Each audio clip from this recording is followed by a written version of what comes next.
היום זה יום רבי אייזיק עובד, אני שמח בך הרבה. אתה האדם הראשון שעשית שיעור לשוב הישראל לפני 19 שנים בבית שלך בחנוכה. אני אוהב אותך, את האח שלך, את האח השני, את הבן דוד בישראל, את כל המשפחה. אתם קרובים אליי בנפש מאוד מאוד. עופר ירדני זה אח שלי. הקדוש ברוך הוא ישמור אתכם, עופר הצדיק, ייתן לכם ישועה גדולה. משה גלינסקי הצדיק מסר נפש ומוסר נפש על הישיבה הקדושה. רב, שעקב בבקשה. In honor, this שיעור, in honor of his wife. בעזרת השם, בעזרת השם. חנה, חצי מפגע. שעקב בבקשה. ברוך אתה אדוני אלוהינו מלך העולם שהכל נהיה בדברו. אמן. הלילה זה לילה של ההילולה של הרשש. הרשש הוא התחיל את כל התורה של הקבלה בדורות האחרונים. יתרגמו צדיק. Tonight is the night of the Hilula of the Rav the Rashash, and he is in many ways a tremendous originator of much of the Kabbalistic tradition. הרשש היה גר בתימן, והיה צדיק גדול גדול גדול. ובאחד הימים הוא הלך לבית של המלך בשביל איזה עניין. הבת של המלך תפסה אותו בחדר וסגרה את הדלת, ואמרה לו, עכשיו אני רוצה שיעשה איתה עבירה. הרשש עמד ואמר, איך אני אחטא עם גויה? זה אחד הדברים הקשים ביותר. כתוב שאברהם אבינו עומד בפתח של גן עדן, ואדם שהיה עם גויה, הוא לא נותן לו להיכנס. אמר הרשש, בכוח לעשות כזה דבר אני לא יכול. מה אני אעשה? חשב הרשש, זה היה בחלון בקומה גבוהה. אמר הרשש, אני קופץ. אם אני מת, זה יותר טוב למות ולא להיות עם גויה. אם אני אנצל, החיים שלי של הקדוש ברוך הוא. The Rashash, he said, lived in Yemen, and he went to visit the king for a specific issue. And at that moment, he was pulled into the princess pulled him into a side room, and she said, I want to be with you. And she locked the door behind him. And the rabbi said to himself, how could I do such a thing? The punishment for such a thing is so intense that it says that Avraham Avinu stands at the gate of Gan Eden. He doesn't allow anyone that does a sin like that willingly, without teshuvah, to come into the Gan Eden. How could I do such a thing? How could I do that willingly? He saw a window that was there, was on a high floor, and he thought to himself, I'll go out the window. If I die, better that I died and that I did this sin. And if I survive, my life should belong to HaKadosh Baruch Hu. הרשש נפל על הרצפה, לא מת, קם, ואמר, מה אני עושה עכשיו?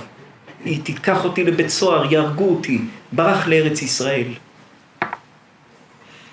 He miraculously landed on the floor, and he found himself still alive. And he thought immediately, he said, what's going to happen if I stay here? She's just going to catch me and throw me in jail, in prison for escaping. That was what she commanded me to do. So the only option was to run away to Eretz Israel, and therefore he left to Eretz Israel from Yemen. הגיע לירושלים, הלך לישיבה בית אל, הישיבה של המקובלים, וישב בישיבה, אף אחד לא הכיר אותו. הוא היה מכין תה וקפה, היה גבאי שמכין תה וקפה ומנקה את הבית כנסת, זה מה שהיה עושה. So he moved to Israel and he went directly to the yeshiva Bet El, the yeshiva of the Mekubalim, and there he would prepare coffee and tea for everyone, and everyone thought he was a nobody because he's the cleaner, he's the janitor of the Bet Knesset. So that's what he was doing, and no one had any idea who the Rashash was. They just thought he was the cleaner in the Bet Knesset in the yeshiva Bet El, the yeshiva of the Mekubalim. אחרי זמן היה כל המקובלים הגדולים של הדורות הקודמים למדו בבית אל, זה היה מקום קדוש מאוד. וכל פעם שהם היו מתווכחים והיה שאלה בקבלה שאף אחד לא ידע תשובה, היו נשארים, אומרים בבוקר נמשיך לדבר על זה, היו באים בבוקר, פותחים את הספרים, הראש ישיבה הרב חיון היה מוצא בתוך הספר תשובה כתובה. Every time they would have scholarly debates in the yeshiva, and there would be something that was unresolved, so they didn't know what to do. they would leave it, they would say, we'll continue, we'll talk about this again tomorrow morning. Come back to it in the morning with a fresh head. And they would come back in the morning, and the Rosh Yeshiva, Rav Hayun at the time, he would open up the Sefer, and there, tucked into the pages of the Sefer, was written out the answer to every one of the questions that they had. The thing that they couldn't resolve, the answer was there, found in his book. אנשים התחילו לחשוב שהקדוש ברוך הוא עונה להם תשובות בתוך הדברים. הם היו לומדים סודות תורה של קבלה, את הקבלה, התפילות, איך מכוונים בתפילות. הם התחילו להאמין שמהשמיים נותנים להם דף עם תשובה על כל שאלה שיש. The rabbis and the people started to believe that they were being given these missives, these directives from God himself. It was clarifying issues, it was giving them direction and ideas in Kabbalistic intent with regards to the prayers and with regards to how to live life that were far beyond what they were capable of, what they'd understood. So they decided at that moment, they thought to themselves, it must be that we're getting this instruction directly from on high, from God himself.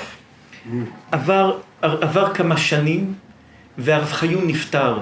מתי שפתחו את הצבא של הרב חיון אמר, מי יהיה ראש ישיבה אחריי? המנקה של הבית כנסת שמכין תה וקפה ומנקה את הרצפה, האיש הפשוט הזה, הוא יהיה ראש ישיבה אחריי. It went this way for a few years until finally, after a few years' time like this, the Rosh Yeshiva of Hayun passed away. And in his final will and testament, he left a specific instruction that the person who was going to take over as the Rosh Yeshiva should be the cleaner of the yeshiva, the one that prepares the tea and the coffee and sweeps the floors. And no one could understand the rabbi's intent. אחרי זמן הבינו כולם שאותו מנקה של הרצפה ומכין קפה, הוא היה עונה על כל התשובות של כל השאלות שהם לא ידעו. והרשש לקח את כל התורה של הקבלה והרים אותה גבוה, גבוה, גבוה, למעלה, למעלה, למעלה. היה אחד הקדושים הגדולים של הקבלה. Until eventually people started to realize very quickly that this rabbi, the Rashash, was not who they thought he was, and he was capable of leading the yeshiva and raising the status of Kabbalistic Torah in the world to a much, much higher level than it had been previously, and through that process became in many ways a leader in the Kabbalistic movement through this specific story. בספרים של הקבלה כתוב שרבנו הרשש זכה לעשות עליית נשמה, שבת שלמה בשמיים, ושם הוא קיבל את כל הסודות תורה וכל הדברים הגדולים שהוא גילה בקבלה משבת שעשה עליית נשמה, והיה בשמיים משם כל הסודות של הקבלה של הרשש. בספרים הקדושים. The books write that the Rashash managed one Shabbat to be able to have his soul ascend to the heavens and to spend a Shabbat in the heavens. And all the things that he understood and all the great secrets that he was able to reveal, they all came from that one Shabbat that he managed to spend as a neshama in heaven. He was able to bring almost all of his greatness came from that one Shabbat. בעזרת השם, זכות רבנו הרשש, הקדוש ברוך הוא ייתן לרב פרחי, שאנחנו אוהבים אותו מאוד, הוא איש מיוחד, מידות מיוחדות. מנהטן זכתה שיש בן אדם עם יראת שמיים וערכים ותורה ודרך ארץ וכל המידות המיוחדות. מנהטן זכתה ברב פרחי. הקדוש ברוך הוא ישפיע לו, לאשתו הצדיקה, לכל בני המשפחה שלו, זכות רבנו הרשש, שפע גדול. בלונדון אנשים סיפרו לנו על הרב פרחי בעבר שלו, כמה תורה וכמה מידות טובות הוא זרע בנשמות של אנשים בלונדון, ומנהטן זכתה ברב פרחי. בישראל תתרגמו זה.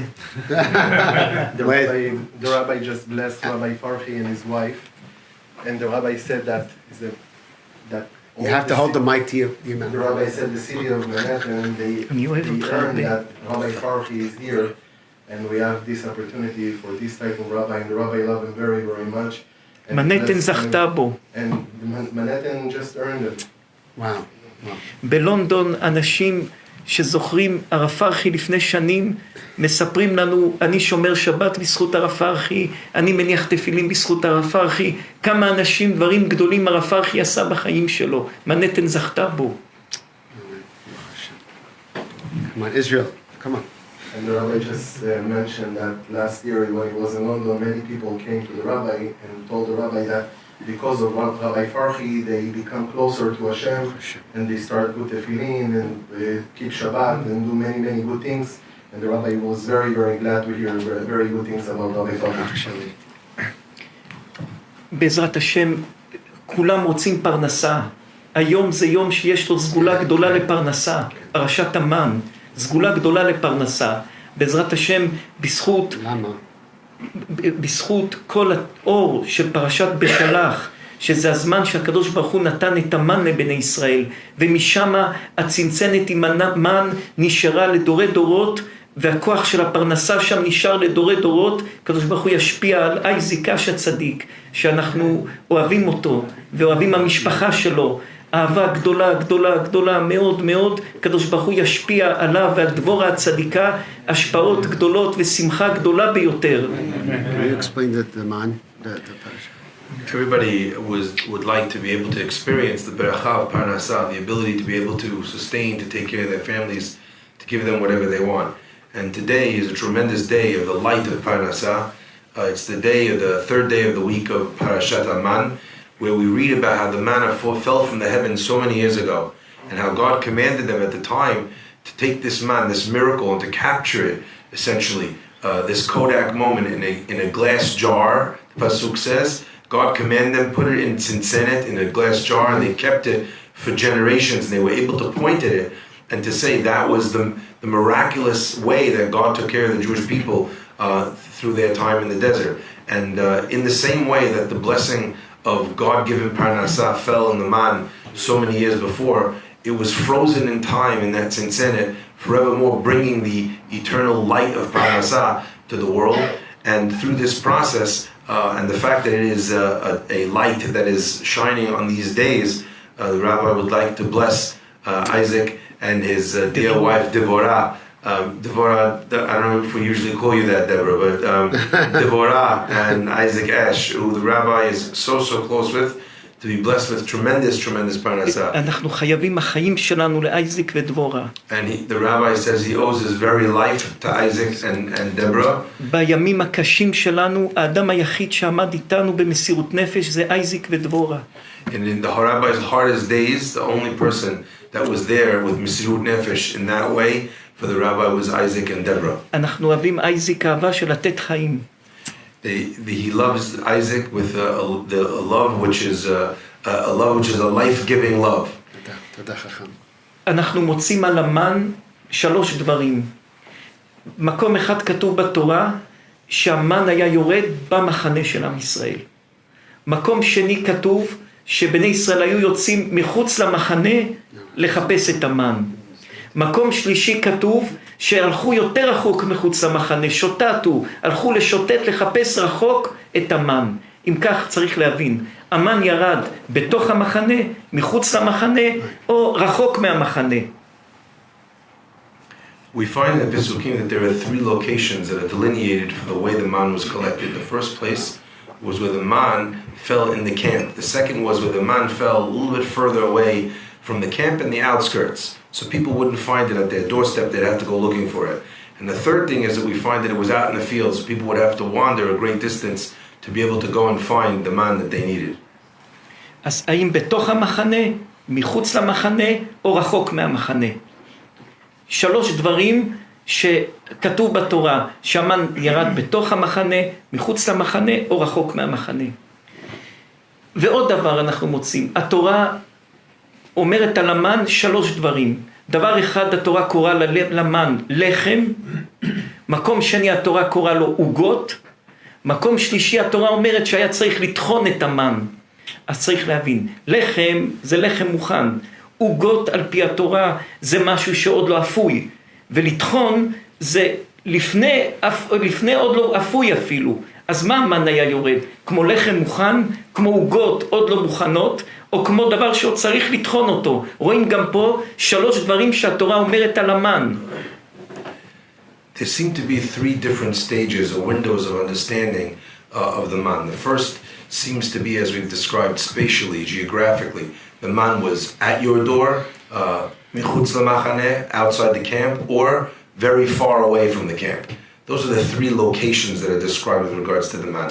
But also in the state that the man arrived, there seems to be three different opinions or three different statements that the Chazal are telling us. One is that the man was completely baked like a loaf of bread. The second is that it was ugot, which the rabbi is saying in the language of the Torah is something which is prepared but not yet cooked. And the third is where they were grinding the man. So grinding the man comes even before that. So at what stage did the man fall? Did it fall as something that needed to be ground and then prepared and then baked? Or did it fall as something that was prepared but not yet baked? Or did it fall as something that was prepared and baked as a loaf of bread? יש פסוק בתורה שכתוב, ויענך ויריבך ויאכילך את המן. המפרשים שואלים, מה הלשון ויענך ויריבך ויאכילך את המן? The pasuk tells us with regards to the man, ויענך ויריבך ויאכילך את המן. Three words that are described. ויענך means in God, in a certain way it means he afflicted you. We find that word by Yom Kippur, right? ואיניתם את נפשותיכם. So, ויענך, Hashem afflicted you with the man. ויריבך, Hashem starved you with the man. ויאכילך את המן, and God fed you the man. Three different descriptive terms that are describing the man. אלא רבותינו הקדושים אומרים, שאיך המן היה יורד לבני ישראל.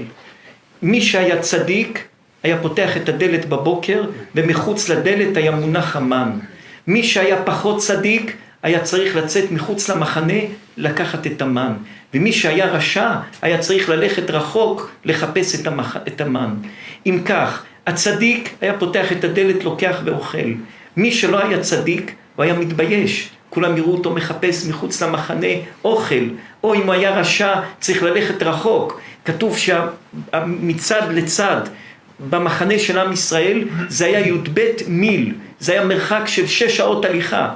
אז ללכת מקצה של המחנה לקצה של המחנה, 6 שעות לצאת, מחוץ למחנה 6 שעות, 4 שעות לצאת, 4 שעות לחזור. אז אדם שהיה הולך לחפש את המן, אם הוא היה רשע, הוא היה צריך ללכת המון שעות, ואז כולם היו רואים שהוא רשע.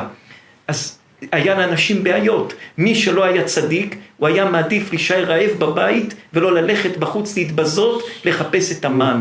לכן ויענך, אנשים היו נשארים כל היום דואגים, יהיה מחר מן מחוץ לדלת, לא יהיה. ויריבך, ואם לא היה מן, היו נשארים רעבים. ורק אחרי כן היו עושים תשובה, אז ויאכילך את המן, כי זה היה נופל בדלת של הבית.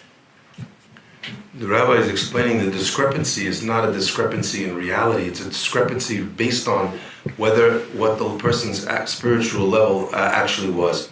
A Sadiq was able to get the man, like we said, at his doorstep. Open the door, the man is there prepared.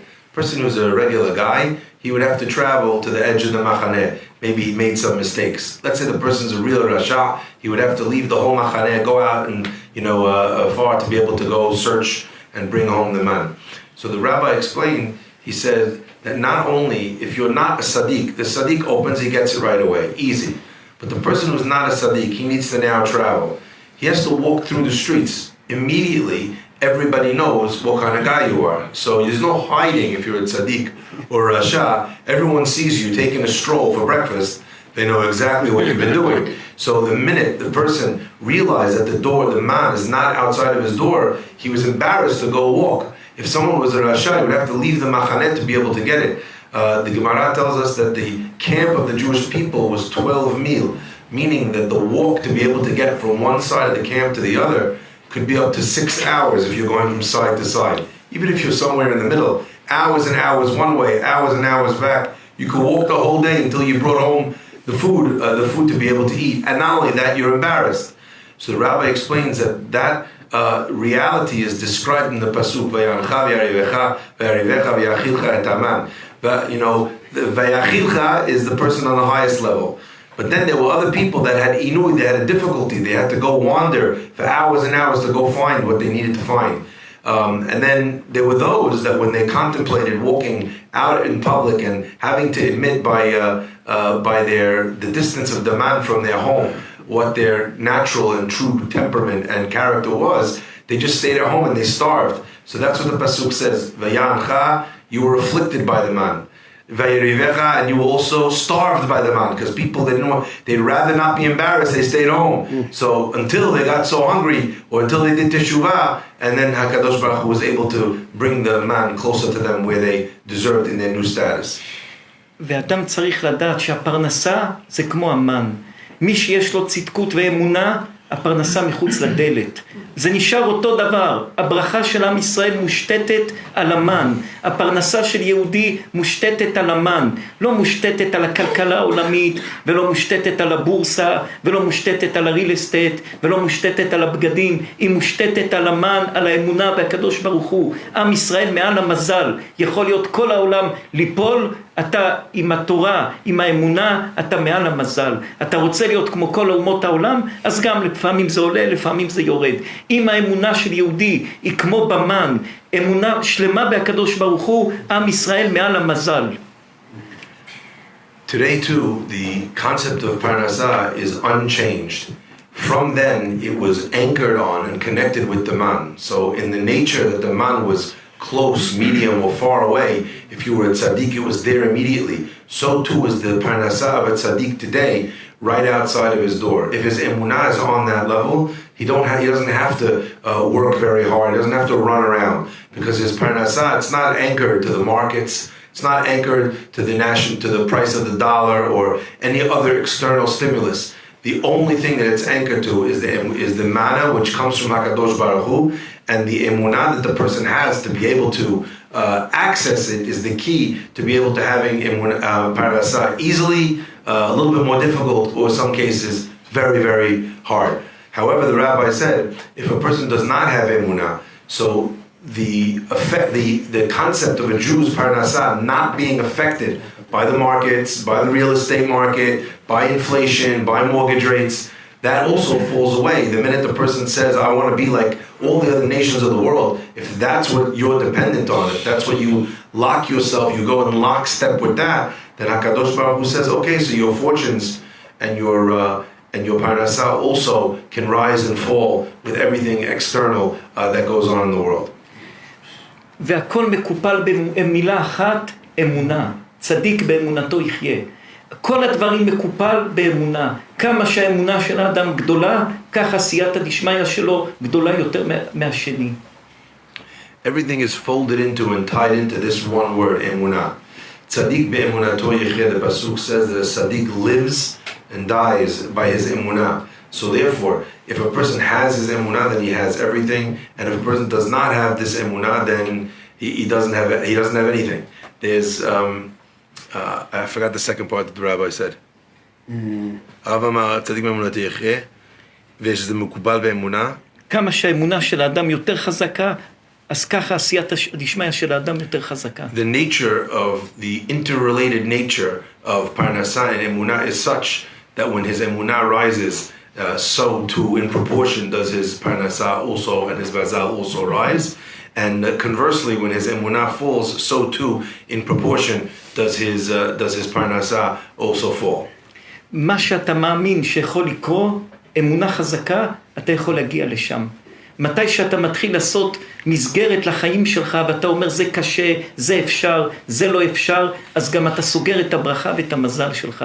איפה שאתה שם את הכוח ואת האמונה שלך יותר רחוק ויותר חזק, יש לך סייעתא דשמיא גדולה. The rabbi explained that a person sometimes thinks that emunah chazaka, strong emunah, is out of reach. But the truth is, the furthest, however much you think your emunah could become, that's what it can become. And a person starts and he takes steps towards that level of emunah, living a life of that level of emunah, and eventually, through that process of walking that journey, he gets to that level of being a person of that powerful level of emunah. נסתכל על האדם, הראש של הבן אדם שוקל 1.5 קילו. אדם חושב ב-24 שעות 60,000 מחשבות. גם בשינה חושבים. ואדם במשך 24 שעות במשך היום לוקח 35,000 החלטות. רק על ענייני אוכל ושתייה, אדם לוקח 227 החלטות, לשתות, לא לשתות, נאכל, לא נאכל. המוח של האדם מרוב ההחלטות שהוא מחליט, 35,000 החלטות ביום, שמתוכם רק 227 החלטות על אוכל ושתייה, אדם מגיע למצב שכבר אין לו כוח להחליט, אין לו כוח לחשוב, הוא מאבד את הכוח של השיפוט הנכון, את הכוח של המחשבה וההחלטה הנכונה בחיים. I don't know that I'll remember the exact numbers exactly correctly, but the rabbi said that a head of a person weighs about a kilo and a half. That's the... יש אנשים שיש להם ראש גדול, אולי שוקל יותר. אבל הרבה פעמים הראש גדול זה רק אוויר, אז זה לא עולה במשקל.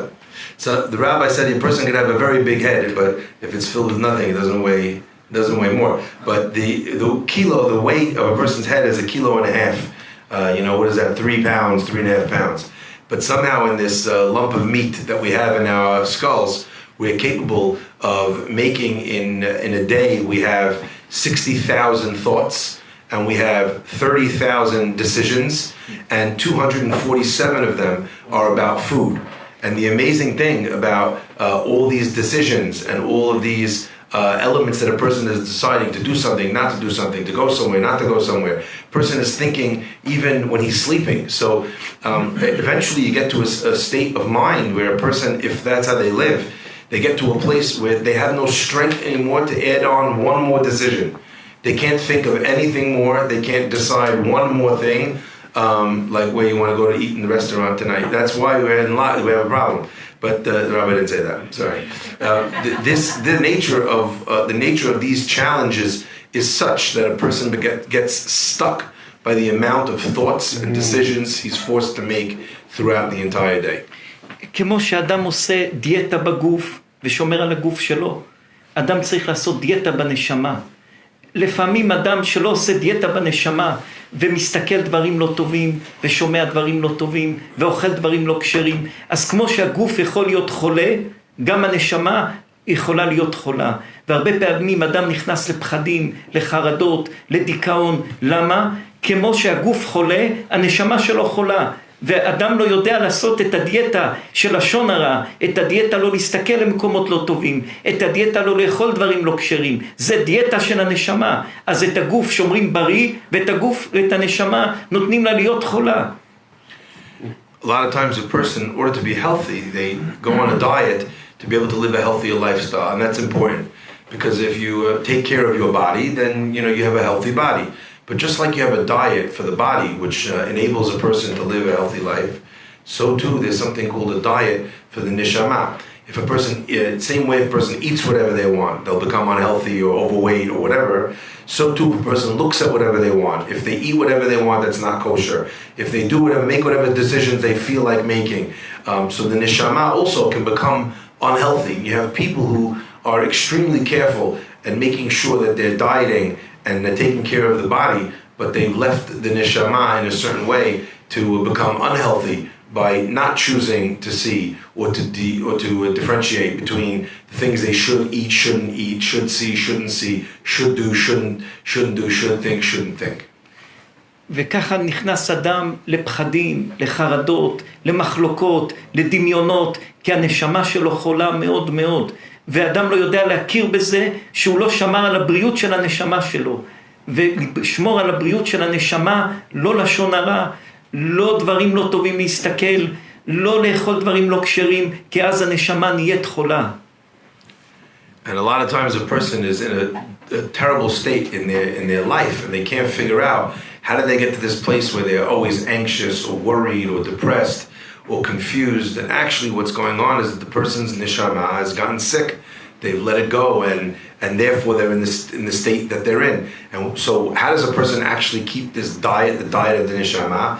Make sure not to speak lashon hara, not to eat things that are not kosher, not to look at things that they're not supposed to look at. And those decisions that the rabbi said with regards to making sure that you're doing the right things all the time, thinking the right things, seeing the right things, listening to the right things, saying the right things, that creates a healthy neshama. And from a healthy neshama, you develop a tremendously healthy lifestyle built around the neshama. לפני 200 שנים, אדם היה חי בממוצע 28-30 שנה. לפני 100 שנים זה עלה ל-38-40 שנה. בשנים האחרונות החיים של האדם מגיעים ל-87 ויותר שנים בחיים. החיים הולכים ומעריכים אותם, וכל 10 שנים נוספים לחיים עוד 2. זה אומר, אנשים שהיום בגיל 20, הם יגיעו על פי הקצב של עד היום, ב-200 שנים האחרונות, הם יגיעו בעוד 50-60 שנה לחיות את 100, 110, 120 שנה, כל 10 שנים, עוד 2 תוסיף, זה המדד פחות או יותר, אז אדם עוד יאריך ימים. אז להאריך ימים ושהנפש תישאר בריאה, צריכים לעשות את הדיאטה לנשמה, שהנשמה והראש ימשיך להיות בריא לאריכות ימים, שזה לא מאוזן היום. The rabbi is saying that 200 years ago, the lifespan of a person could be 30 years. 100 years ago, it was almost 40 years. Now we're in a situation where people are living 80, 90 years. It seems like every 10 years, the lifespan seems to be increasing by something like 2 years. And as we go, sooner or later, we'll be in a situation where people will be living 100 years, and then 110 years, 120 years. And when a person is living that long, so they have to be even more careful with the neshama to be healthy, because if the neshama needs to live a balanced life with the body throughout the extent of what seems to be a longer and longer life as we go along, therefore the requirement to take care of the neshama becomes ever more important as time goes on. אחד הדברים הקשים שכל יום עשרות ומאות אנשים שולחים לנו ברכה, עצה, מה? יש לנו חרדה. אנשים סובלים מחרדה. מה זה חרדה? מה הדבר הזה שנקרא חרדה? שאנשים כל כך סובלים מהדבר הזה בשנים האחרונות ובתקופה האחרונה. There seems to be a growing reality spreading throughout the world where people are constantly anxious, they're nervous, they're worried, they're trembling. The word charada literally means trembling, but that's psychosomatic. We're talking about the idea of what makes people afraid. And it seems that people are constantly living with fears and worries and anxieties more than ever before. And what is the reason why we find ourselves, as time goes on, becoming more and more worried and afraid? נסתכל מה התופעות של חרדה. דופק חזק, זיעה ולחץ גדול. זה התופעות פחות או יותר של אדם שנמצא בחרדה. The symptoms seem to usually be a person that lives with this, with panic attacks, if you will, anxiety, very strong anxiety, are a high heart rate, sweating, and the third one? זיעה, And דופק, sweating. No, דופק sweating. חזק. Yeah, דופק זיעה, דופק ולחץ, אדם בלחץ. and stress, pressure. So these 3 things seem to characterize a person that lives with anxiety and fear. הקדוש ברוך הוא ברא את האדם עם כל החושים והחיישנים הגדולים ביותר שיש בעולם. רק ננסה לחשוב, אדם ייקח שקד וינסה לעשות אותו דם, הוא צריך מפעל שאולי 3 קילומטר לקחת את זה משקד, להוציא את זה דם. והקדוש ברוך הוא ריכז את זה בגוף של האדם. אדם בשביל לקחת את מה שהוא אוכל ולעשות מזה משהו אחר, זה צריך מפעל של 3 קילומטר לפחות. והקדוש ברוך הוא בחוכמה גדולה ריכז את הכל בתוך הנפש של האדם. יש לאדם בגוף שלו ובראש שלו את החושים להינצל, לשרוד, לבנות, להרוס, לעשות כמו מכונת דברים. הקדוש ברוך הוא אשר יצר את האדם בחוכמה וברא בו נקבים, חלולים. הקדוש ברוך הוא ברא את הבריאה מיוחדת ביותר שמרוכזת בתוך האדם. God in his wisdom, when he created the human being, he planted in this human being unbelievable drives and thoughts and focuses and abilities. So much so that one could see the power of the human creation just by looking at a simple example. If I ask you to take one of these almonds on the table and turn the almond into blood, you'd say no problem. You'd spend $200 million, build yourself a factory. The factory would be 3 kilometers long, until finally you could stick in on one end of the factory an almond, and out would come a little packet, ketchup packet with blood in it. But HaKadosh Baruch Hu amazingly condenses this 3-kilometer factory into a human being. What do? We eat the almond, the body processes it, and eventually it turns it into the blood and inner workings and needs of the human body. That entire factory was hidden inside of you from the moment of your creation. החלק מהבריאה של הקדוש ברוך הוא ברא אצל האדם חוש שאדם מרגיש שסכנה מתקרבת אליו. כמו שאונייה נוסעת בים, לפני שמתחיל סערה, יום לפני כל הציפורים בורחים, הם מריחים שעומד להיות סערה בים, ככה הקדוש ברוך הוא ברא לאדם חושים, שמתי שאדם נקרא ונמצא לפני בעיה, הגוף שלו מוציא זהה להיות מוכן למלחמה, הלב מתחיל לדפוק חזק, כי אדם צריך לרוץ, להתמודד, להילחם, והלחץ בגוף שלו לעמוד ולהתמודד עם הבעיה. אם כך, חרדה שיש לאדם, זה אדם שמרגיש שמשהו לא טוב מתקרב, והגוף שלו יוצר כמו מפעל שיש שם זעקה, שלפני שגנב נכנס מצלצל, ככה הגוף מצלצל, האדם תתעורר, אתה לפני בעיה. The wonder of this human creation doesn't only stop at an almond, but one imagines on a ship at sea. The ship at sea has a radar. The radar allows it to tell if something's approaching it that's going to be dangerous.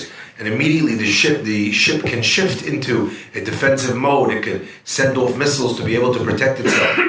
It could ring an alarm system to be able to let people know that someone's coming close. A human being also has such a system.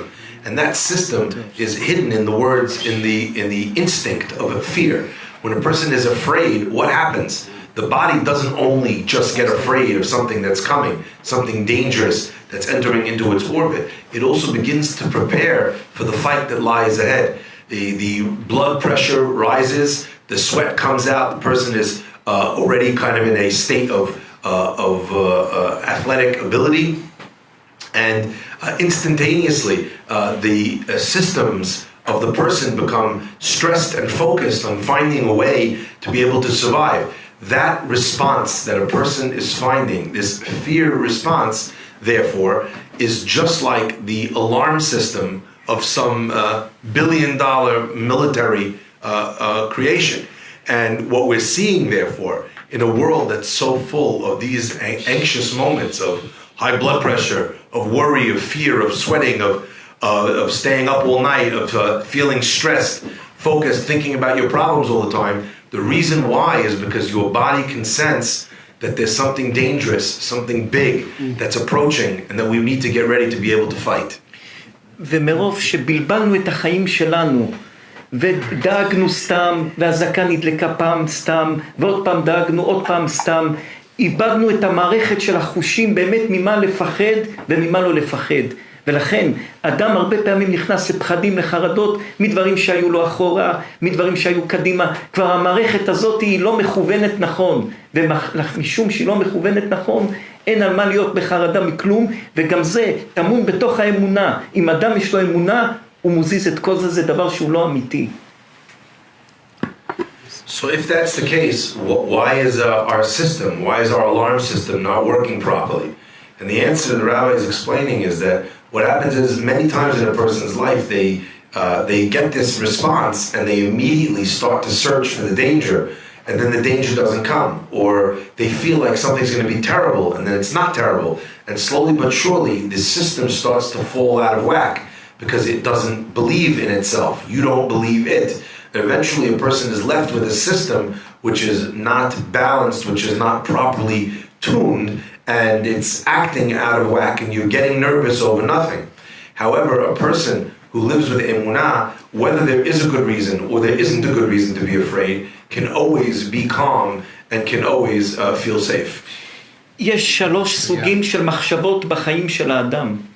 מחשבה אחת שאדם חושב על האחורה, מחשבה אחת שאדם חושב לקדימה, ומחשבה שאדם חושב כאן ועכשיו. כל המחשבות שאדם נזכר מאחורה, גורמות לאדם רק דאגות, וצער, וחרדות, ודברים לא טובים. כל המחשבות שאדם חושב קדימה, זה חוסר אמונה בקדוש ברוך הוא. אדם צריך לחיות כאן ועכשיו, ואז אין במחשבות לא דאגות, לא פחדים, לא חרדות, ולא נקיפות מצפון. There are 3 different types of thoughts that a person has in their life. One thought process is the thoughts about things that have happened already, things that happened to me in my past. One element of the thoughts that a person has is the thoughts that concern the person's existence in the current moment. And one thought pattern is in the future. anytime a person is thinking in the past, they're thinking about fear, they're thinking about anxiety, they're projecting negative outcomes because of negative experiences. So to think that way is unhelpful and is not good. To think in the future, when a person's thinking ahead of time, also there's really nothing there because that's a lack of emunah. What are you worried about? What tomorrow will bring? God will lead you there. The correct place for a person to have his thoughts is to be and to live in the present moment. And when a person lives in that way, that's living a life of emunah without all these challenging thoughts from the past and without these lack of emunah thoughts of the future. לפני הרבה שנים שהיה לנו סרטן, באחד הפעמים עברנו 4 פעמים סרטן. באחד הפעמים ישבנו עם הרב שלנו, הרב שמואל אורבך, זיכרונו לברכה, ושאלנו אותו, למה אנחנו צריכים לסבול את זה? למה? מה זה סרטן? הרב שמואל אורבך אמר לנו, תדע, מתי שכואב לאדם משהו בלב, עמוק עמוק עמוק, שהדבר הזה הוא מרגיש אותו על הלב שלו, והוא לא מרגיש יציאה מאותו דבר, הדבר הזה גורם את המחלה הזאת לאדם. אדם שנתפס בבעיה וסוגר את הבעיה הזאת בנפש שלו ולא יכול להשתחרר ממנה, זה מביא לו מחלות קשות ודברים לא טובים. אם אדם לא יודע לשחרר דברים ולתת את זה בידי הקדוש ברוך הוא, זה מביא לו את ההרס ואת הסוף של החיים שלו. Rabbi explained that he already has had to survive cancer 4 different times. And one of the times that the rabbi had this terrible disease, he went to his rabbi, Rav Shmuel Auerbach, Zevet Tzadik V'Kadosh V'Racha, and he asked him, what is this? What is happening to me? Not why, but what is this that is happening to me? Where does this come from? And the rabbi explained to me, he said that this cancer and as well other very serious diseases, they come when a person finds themselves in a very bad predicament or they're worried about something, and they lock it in their heart, and they think all the time about it, and they don't let it go. And when a person takes this deep worry, fear, anxiety about what's going on, or focusing on this problem and not letting the problem go and giving it over to God, when a person lives with that becomes like a poison inside of him, and that poison manifests as some sort of very difficult disease or problem in their life. אז אדם ישאל, עכשיו בא לי מחשבה לא טובה בראש, בא לי דאגה, בא לי פחד, מה אני אעשה? איך אני אזיז את זה? אני לא שולט על זה, איך אני אזיז את זה? So if a person understands the seriousness of this issue, so he now has a thought in his head, and he wants to get rid of it, but he's thinking about it all the time, and he can't get rid of it. So very nice, you're telling me to not think about it, but I can't stop thinking about it. So how does someone alleviate themselves from this burden of this thought that they can't get rid of, or this worry or this fear that's living in their brain rent-free? אז אדם צריך לדעת, הראש לא יכול לסחוב 2 מחשבות ביחד. כמו שהגמרא אומרת, תראה קל לא משתמע, אי אפשר לשמוע 2 קולות ביחד. הראש יכול להחזיק מחשבה אחת למעלה. ואדם צריך לקחת כמו שיש בגן ילדים, נדנדה. פעם הדבר הזה, הילד הזה עולה למעלה, פעם הילד הזה יורד למטה. אותו דבר במחשבות. אם עולה לך מחשבה לא טובה, מיד תחשוב משהו ששימח אותך, ואז אתה שמח בו מאוד, ותרים אותו למעלה. ואז המחשבה הרעה חייבת לרדת למטה. זה נדנדה. תיקח כמה מחשבות טובות אצלך בצד, וכל פעם שמחשבה רעה תבוא לך, תרים את הנדנדה עם מחשבה טובה, ואז המחשבה הרעה חייבת לרדת. אי אפשר ללכת עם 2 רגליים קדימה, אתה תיפול אחורה. זה אחד או רעה או טובה. תמיד יהיה לך רגעים וזמנים שהיית בהתעלות הנפש, להרים אותם, להוריד את המחשבות הלא טובות. Rabbi is explaining if a person is stuck trying to figure out how to get that thought out of their head, he said he would be wise to remember the words of the Talmud. The Gemara says, there's 2 voices. You can't hear 2 people talking at the same time. And the same way you can't hear 2 voices, a person's brain is only capable of focusing on 1 thought at a time. So if you have a thought in the front of your mind, it's occupying your mind, there's no space for another thought to be able to take root there. So if a person finds themselves thinking about something negative, then they have an opportunity in that moment to chase that negative thought out of their minds. Not by stopping to think about it, but by replacing it. The rabbi gave an example of a seesaw in a children's park. You have a child on one side, a child on the other. One of them represents the good thought, one of them represents the bad thought. When one child goes up, the other child comes down. When one child comes down, the other child goes up.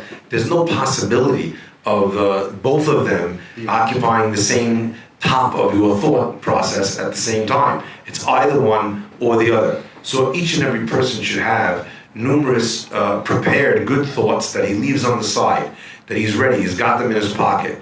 Something bad comes, something really worrisome, something is occupying your mind to a very large degree, have at the ready these wonderful thoughts, happy thoughts of things that you like to think about, that you like to remember, great things that you did, great dreams that you have, the joys of that you have going on in your life currently, even though you might have a challenge. And if you fill your heart and mind with the joy of that thing, then what happens? That rises and it forces the bad thought to fall down. So a person has the opportunity to be able to perhaps not throw away that thought or get rid of it, but displace it with a joyous, with a correct thought. And when you focus on that enough, then the other one has no place to be able to exist. לכן כל אחד מאיתנו, כל יום, כל לילה, יקבל על עצמו קבלות חדשות טובות. גם אם הקבלות לא מצליחות, אבל תקבל ותנסה לחזק את הקבלה שאתה מקבל. אנחנו מקבלים הרבה קבלות, לא תמיד מקיימים אותם, אבל תקבל, תיקח לך מטרות וקבלות בין בעל ואשתו, כל ילד שרוצה להצליח, כל אדם שרוצה להצליח בעסק, תשים לך יעדים, תיקח קבלות, גם לא משנה תגיע או לא תגיע, אבל תשים יעדים בחיים שלך.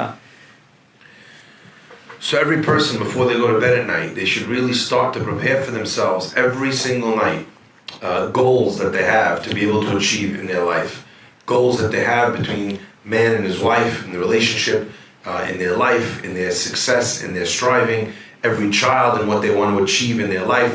And you set yourself these goals, these destinations, and you give it your best. Whether or not you get there is less important than the fact that you're strategizing and planning and thinking about getting to those places. יש לנו ידיד נפש, פרופסור גדול, שסיפר לנו שעשו פה באיזו אוניברסיטה באמריקה, וויל, יש כזו אוניברסיטה, ייל. עשו מחקר, והלכו לאיזה מפעל שעובדים שם 100 אנשים, ואמרו לכולם, מנה אחרונה, נתנו 100 דפים ל100 אנשים, ואמרו להם תרשמו מה אתם רוצים את הכינוח. האם אתם רוצים עוגות, שוקולד?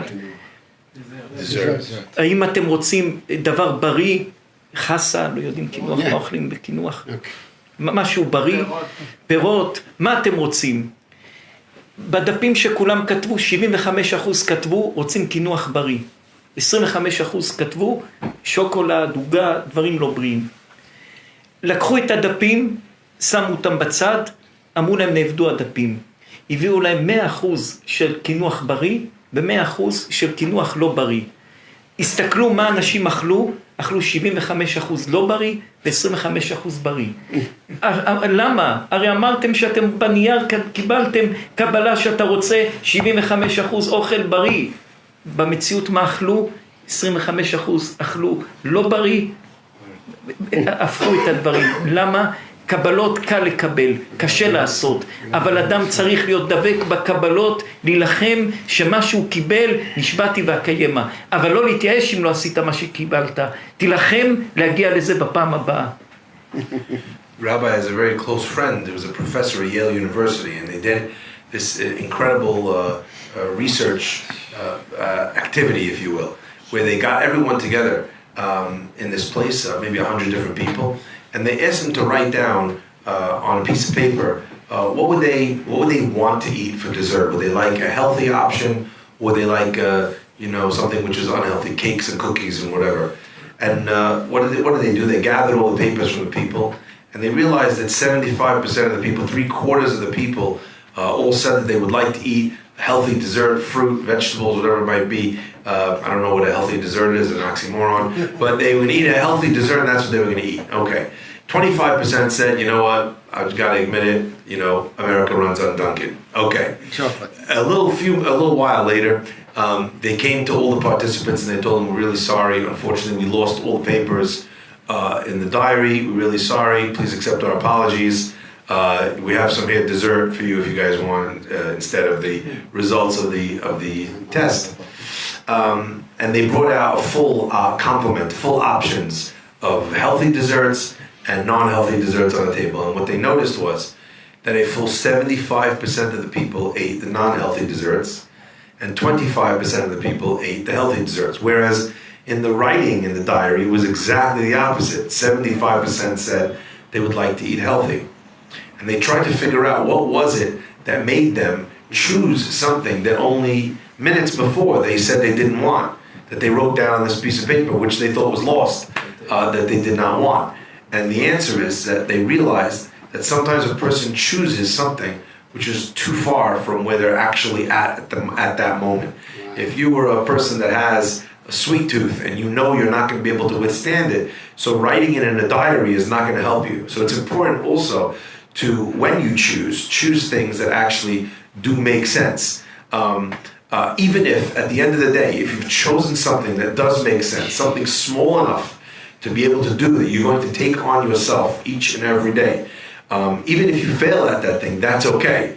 But be smart in choosing, so don't set yourself up to fail by choosing something which is too big, even from the word go.